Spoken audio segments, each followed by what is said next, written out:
chi bele tunge kan ni ti ka hril ma chein zona tlemte zo tur che ka nei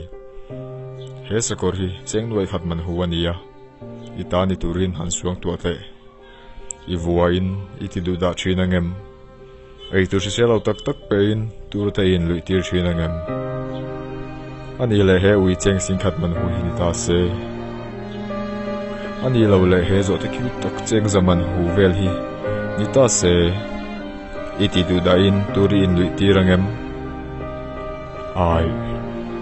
anvai hian thataka en kolin chosi selo le tur chu i pe phal lawang tiro ole tunge kani ka hrilang che kei hi itaksa kani inga tinge minti du da big em le ingwangin nge minti chiat itumrang ingwangin nge mai kutur lo om tak te amin urrang ni ingwangin nge zutur le tur dang lo om tak tak te amin chiarang ni athip kati in na po kati ve thina sin ingwang nge miti nat le minute khat po cholawin itak sa peng sang sang ate thisen kapam kwal thina ni kha ma se pamzel turin ka chakna hian atin rei to lo ka hlawani nangin turin min shair sia ibawru khi blu te itana lo thiang lim thin tu mei kha imei khutur hi blu awangin bol lo hlom me kani ta khi ithilaya pi lo pai toya ichak na tura lo siam dang lam tu kha itur aite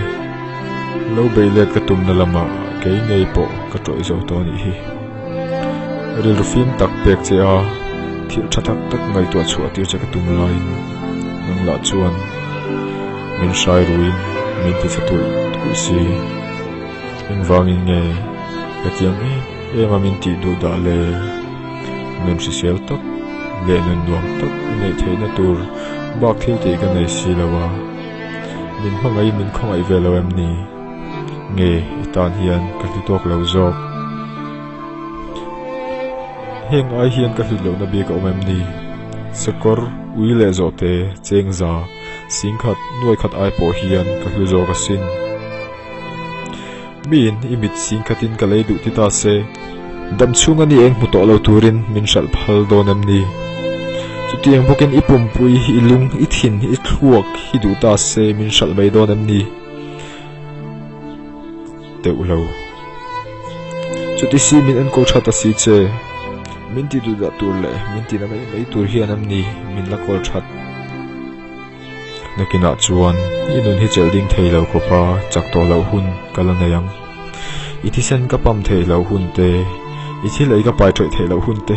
I boru khi pati thiang hlim theilo hun te le ril fim pek theilo hun che kalanayang chuti huna chuan mien kol that lo wangani ti ila sa chuakam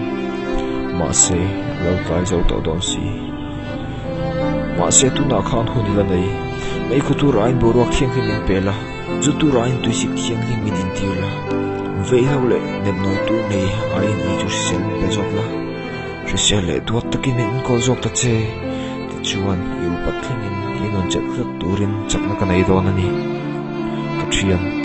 ni zo jom chalai de hi kan nun toy bel zel lo nan he video hi i thian nei zong zong i thei ang pera tam ne na i thom